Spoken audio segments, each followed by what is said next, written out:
Padova ha il Prato della Valle, il Pedrocchi e l'Università. Giovanni, per quanto mi riguarda, ha i primi, il bollito e gli arrosti.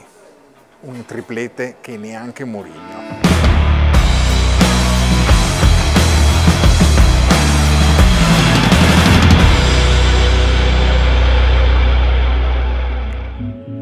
Da Giovanni per me fa rima con i primi e due tipi di secondi, l'arrosto e il bollito, che non è l'esso, è il bollito.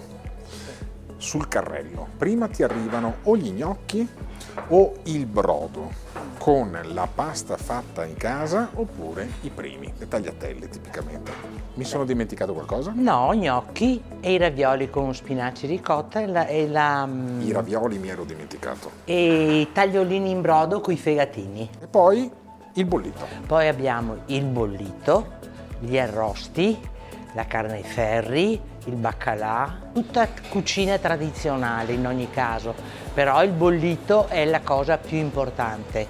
Ma da dove nasce questa passione? Perché non la fanno praticamente nessuno poi il bollito adesso come adesso, così come lo fate voi. Cioè io personalmente devo andare a Trieste per trovare un bollito simile. Tutto nasce da mia nonna. Quindi Da mia nel nonna, dopoguerra? Sì, negli anni 50. Anni 50. Anni 50 con i spuncioni, con tutte queste robe qua, sia a mezzogiorno che alla sera. Sì. Poi mio papà, quando è arrivato lui, nel 65 abbiamo fatto ristorante, trattoria. Naturalmente che prima c'erano i camionisti o quelli dell'università. E Alla Veneta. sempre tradizionale. Tutto a mano. Tutto quanto.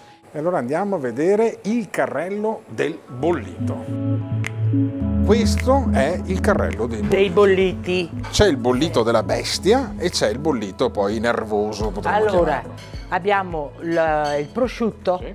il prosciutto, la testina, i nervetti. Nervetti. Poi abbiamo patrimonio UNESCO, i nervetti.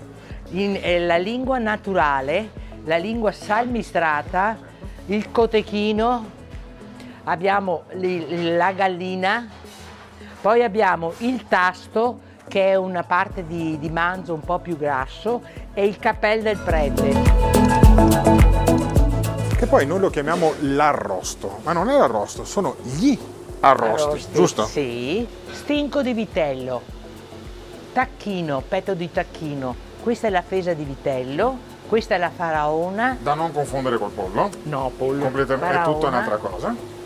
Queste sono le costicine di maiale, questa è l'arista di maiale. E se io fossi Mario Draghi direi sì a tutti e 6 gli arrosti. Gli arrosti, no, lui prende bollito di solito. Ah, prende bollito? Testina, nervetti. Lo avete avuto? Sì, ospite? spesso. Hai capito, Mario Draghi.